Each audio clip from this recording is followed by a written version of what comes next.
Hey, what's up, Ann Arbor? Pete Cunningham here with Bob Gross. We're in cottage country for a special 4th of July weekend edition. And let's get into the World Cup. Yesterday had about some of the most exciting games that you could say from the World Cup. First off, Netherlands knocking out tournament favorite Brazil.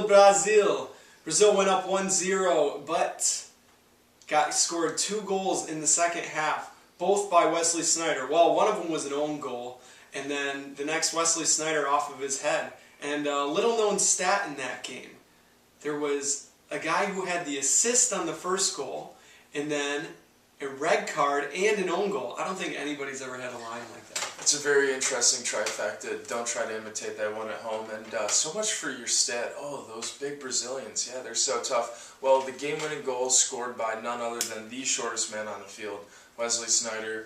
Those are my Dutch. Way to go. They showed a lot of heart in that game. Brazil's never given up a lead at halftime to lose in a World Cup game. And first time for everything. Way to go, Netherlands. Me of all people, I should know that it's not about the height, it's about the heart. Especially after I think I was just feeling insecure after it was revealed to the world that I'm a foot shorter than you. No worries. Whatever. Alright, on to the game that everybody's talking about this morning, and as they should be, Ghana versus Uruguay. Any self-respecting U.S. fan was cheering for Uruguay because you just don't want to see the team that beat the U.S. be able to move on. But I don't think that anyone wanted to see them lose the way they did. The last minute of the game, 120th minute, header, it's going into the goal, and Luis Suarez with, talk about little known stats, the only game-winning handball red card ever. Incredible play. Dirtiest play, but incredible play. Yeah, that's a don't try this at home moment. As we said, we're high on Forlan and Suarez. Forlan got the equalizer on a beautiful free piece, and Uruguay had their chances to end it in regulation and in extra time. They didn't. And Suarez, way to go, man. You take that red card, you watch from the tunnel, and you know what? You got the red, you're out for probably the rest of the tournament, but you got your team through, and that's all that really matters. Yeah, if Uruguay makes the final now, Luis Suarez will have to be watching from the sideline, but let's face it, if he doesn't do that, no one would have been watching from the sideline. They'd be heading home on a plane right now, and the streets of every African country would still be partying. Unfortunately, now they're mourning, and Asamoah Gyan, yeah, he's the guy that knocked the U.S. out of the tournament, but you got to feel for this guy. He misses the penalty kick. He's already made 2 penalty kicks, scored 2 game winners for his country, scored the first goal ever in Ghana World Cup history, but he will forever be known as the guy who missed that penalty kick. It's really unfortunate, especially for a player who's really, the way he's played this cup is going to make millions in the off-season. Chokejob.com. I'd still trade places with you. Alright, time for some picks action. First game today is Germany-Argentina, really the blockbuster of the day. This game should be an unbelievable matchup. This is the one that I actually want to, change my pick. I have Argentina going to the final, but as of right now, with Brazil out, I think you got to say Germany's probably playing the best soccer in the tournament, and just too complete of a team. Argentina is prone to the defensive lapses, so I'm going to take Germany in this game. Well, I am going to go the opposite there. I'm taking Argentina. Like you, I have Argentina in the final, but I also have Brazil. So I'm trying to save face.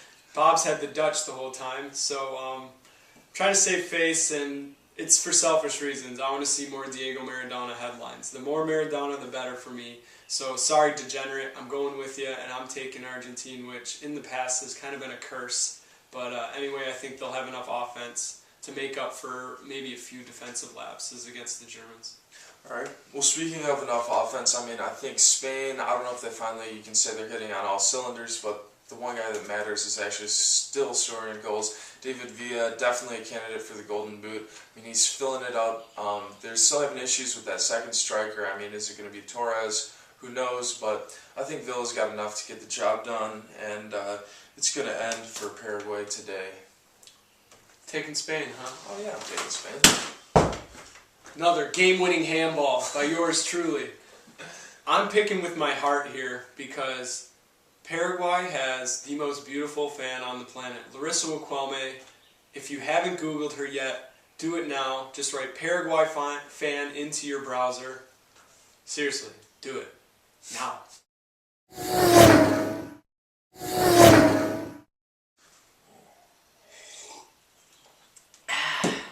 Whoa. Yeah. So I'm going to take the underdog on that because Larissa Wikwelme has promised that if Paraguay wins, she's going to run through the streets of the capital naked. So I'm pulling for Paraguay. Hey, Google that. Mail? Our only mail of the day comes from Alex G. Alex G says, I figured I should ask you and Bob, who I know have a lot of passion for soccer. That's fair. That's fair. We do have passion for soccer.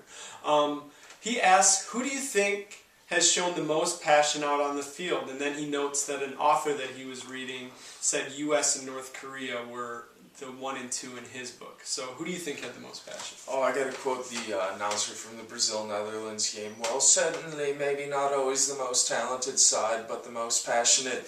The Netherlands really did show a lot of heart, especially when you got coming down from a 1-0 deficit to win, and you got the shortest guy on the pitch getting the game winner with a header. I gotta take the Netherlands. That's good. It's tough for me to decide who's the most passionate because honestly, to say that one team's more would say that some were less. I mean, to say the Netherlands is the most is to say Uruguay didn't have passion. I mean, come on. Look at those guys. It was crazy. But I will call out the teams that showed absolutely no passion. Portugal, Ivory Coast, England, France, and Brazil pretty much as soon as they got scored on by the Dutch.